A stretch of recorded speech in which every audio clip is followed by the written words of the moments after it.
I am Father John, the Post-Catholic Chaplain of the Headquarters and Headquarters Support Group of the Philippine Army. And this is Salita ng Diyos, ang ating gabay. Today is Monday, July 14, 2025, of the 15th week in Ordinary Time. Life is not always peaceful. Sometimes, it feels like we are carrying heavy loads, physically, emotionally, or even spiritually. In our first reading, taken from the book of Exodus, we hear how the Israelites were suffering under the harsh rule of Pharaoh. A new king came to power, one who did not know Joseph. And suddenly, the Israelites' favor turned into oppression. They were forced into slavery, burdened with back-breaking labor, and stripped of their freedom. And worst of all, Pharaoh ordered that every baby boy be thrown into the Nile. It was a dark time, a time of fear, pain, and uncertainty. Maybe you have been there too, feeling overworked, overlooked, or overwhelmed. Soldiers face the pressure of duty.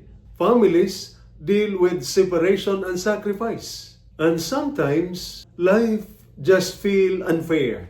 But here is the hope. Even in silence, God is still at work. Even when Pharaoh is in power, God was preparing Moses. Even when the people were suffering, God had not forgotten them. Their deliverance was already unfolding, even if they could not see it yet. In the Gospel reading, Jesus says something hard to hear. I did not come to bring peace but a sword. This does not mean Jesus wants division, but he reminds us that following him means making hard choices. Sometimes our faith will put us at odds with others, even with our own family or culture. Living with truth and love can be uncomfortable, even painful. But discipleship is not about comfort. It is about commitment. And yet, notice what Jesus does next. When Jesus finished giving these commandments, he went on to teach and preach in their towns. He did not leave his followers alone. He stayed close. He walked with them. And he does the same for us. So today, we are all reminded, life has battles, external and internal. But we are not alone in them. Faithfulness is costly, but worth it.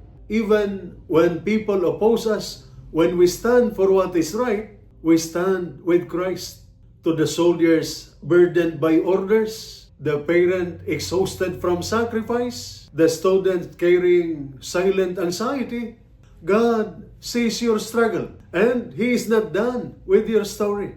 Jesus never promised an easy path, but He promised to walk it with us. Like the Israelites in Egypt, like the disciples facing division, we are called to stay faithful, even when it is tough. Because in God's time, freedom comes, healing comes, peace comes. Not the shallow kind, but the deep, lasting kind that only Christ can give. And this is Salita ng Diyos, ang ating gabay. Let us pray. Lord, in our struggles, give us strength. In our silence, remind us that you are near. When we are afraid to stand for what is right, give us courage. Help us trust that even when we cannot see the way forward, you are already making a way. Be with all who serve, sacrifice, and suffer in silence. Give them hope, healing, and the peace that comes from you alone. Amen. And may the Almighty God bless you and your family, the Father, the Son, and the Holy Spirit. Amen.